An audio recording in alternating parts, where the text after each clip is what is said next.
अस्सलाम वालेकुम, मेरा नाम अमरीन अली है और मैं काज़िम ट्रस्ट में एज अ क्लिनिकल साइकोलॉजिस्ट काम कर रही हूँ। काज़िम ट्रस्ट पिछले 8 साल से learning difficulty, ADHD and autism पे काम कर रहा है। अगर मैं आपको ADHD, LD और ऑटिज़म के बारे में बताऊँ तो they are actually neuro developmental disorder, जो कि जेनेटिक डिसऑर्डर भी होते हैं। और लर्निंग डिसेबिलिटी जिसको हम लोग कहते हैं वो 3 तरह की होती है, जिसमें डिसलेक्सिया, डिस्ग्राफिया और डिसकैल्कुलिया होता है।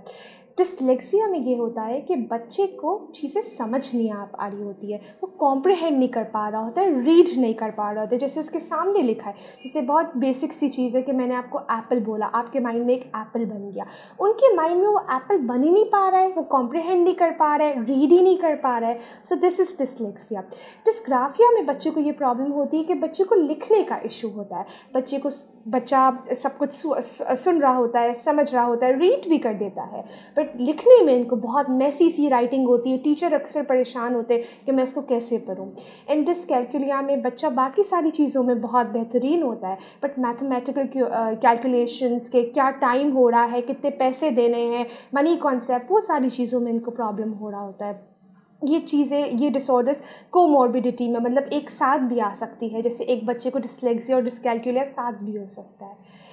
जब हम ADHD की बात करें तो ADHD एक ऐसा डिसऑर्डर है जो बहुत स्टिग्मेटाइज्ड है। यूजुअली पता नहीं चलता कि किसको ADHD है और किसको ADHD नहीं है। ADHD में यूजुअली ये होता है, जो क्लाइंट होता है वो यहाँ तो बहुत ज़्यादा हाइपर एक्टिव होता है। हाइपर एक्टिव से मुराद कि बच्चा बैठ भी नहीं रहा है, 2 मिनट के लिए भी सीट पे नहीं बैठ रहा, या बात नहीं सुन रहा, या ADHD की एक और टाइप है इनअटेंटिव टाइप, इसमें बच्चा डिस्ट्रैक्ट हो जाता है, ठीक है। बट यहाँ पर मैं एक चीज़ लाजमी क्लियर करूँ कि यूजुअली बच्चे एक्टिव तो होते ही है। इसका मतलब ये नहीं है कि हर कोई ADHD से 2-4 है।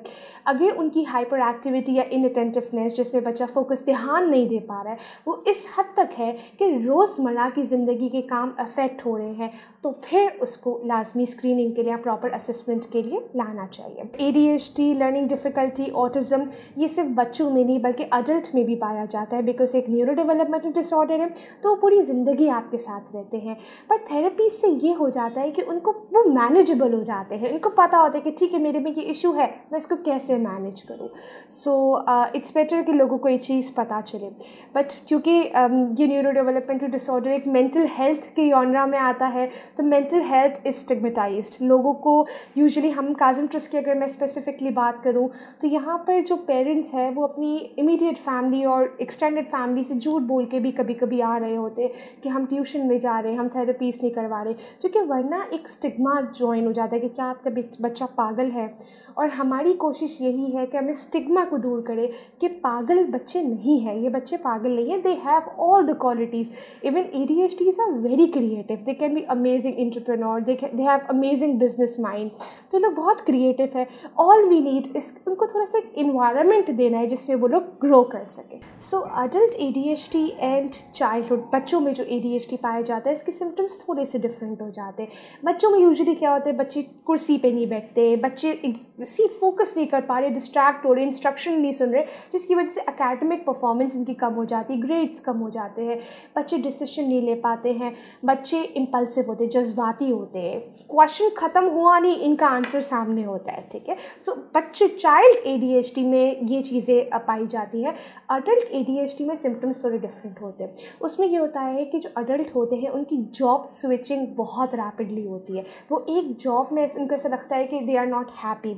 उनकी रिलेशनशिप में भी, पर्सनल रिलेशनशिप में भी स्विचिंग बहुत ज़्यादा होती है। इसके अलावा वो लोग डिसीजंस नहीं ले सकते। उनको ऐसा लगता है कि मैं डिसीजन लूँगा, इसमें ये प्रॉब्लम है, तो एक पर्टिकुलर डिसीजन के टूवर्ड्स नहीं आ सकते।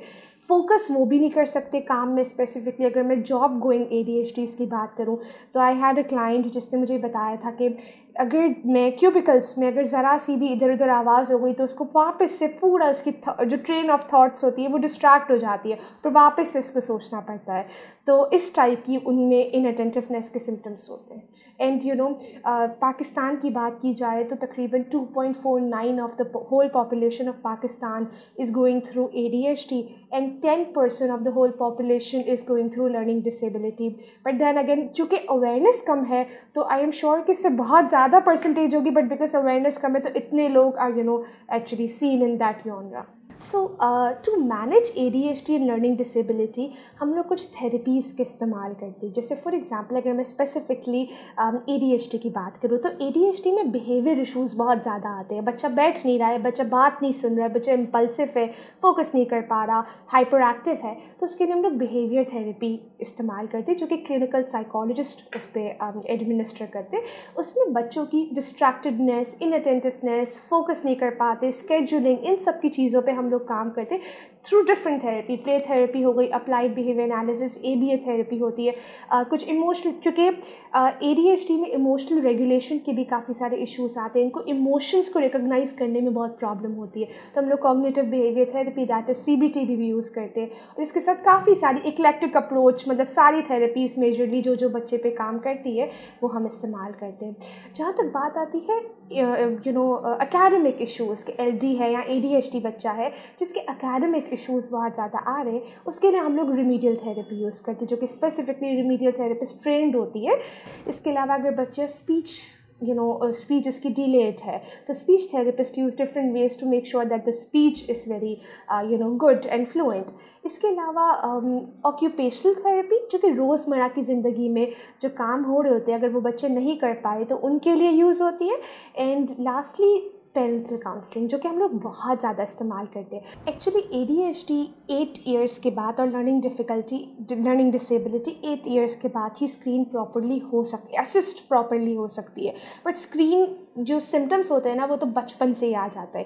जैसे अगर मैं basic early symptoms of ADHD अगर आपको बताऊँ तो उसमें कि अगर बच्चा कंसेक्यूटिवली रो रहा है, बहुत ज़्यादा रो रहा है, इवन तो कोई फिजिकल हेल्थ इशू ना हो और फिर भी रो रहा है, तो ये भी एक अर्ली सिम्टम्स ऑफ ADHD होता है। ओके, सो अगर हम लोग ऑटिज़म की बात करें तो ऑटिज़म को मैं बहुत बेसिक लफ्ज़ों में, आसान लफ्ज़ों में आपको समझाती हूँ कि उस बच्चे में कुछ इश्यूज़ होंगे। एक तो उसकी स्पीच डिलेट होगी, यहाँ तो बचपन से ही डिलेट होगी, यहाँ तो ऐसा होता है कि इसकी स्पीच डेवलप हो रही होगी और अचानक से डिजेनरेट होगी, पीछे चली जाएगी।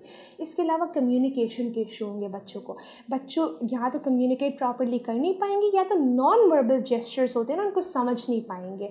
इसके अलावा socially they would be a bit awkward, socially इतना ज़्यादा सबसे मिलजुल नहीं कर पाएंगे।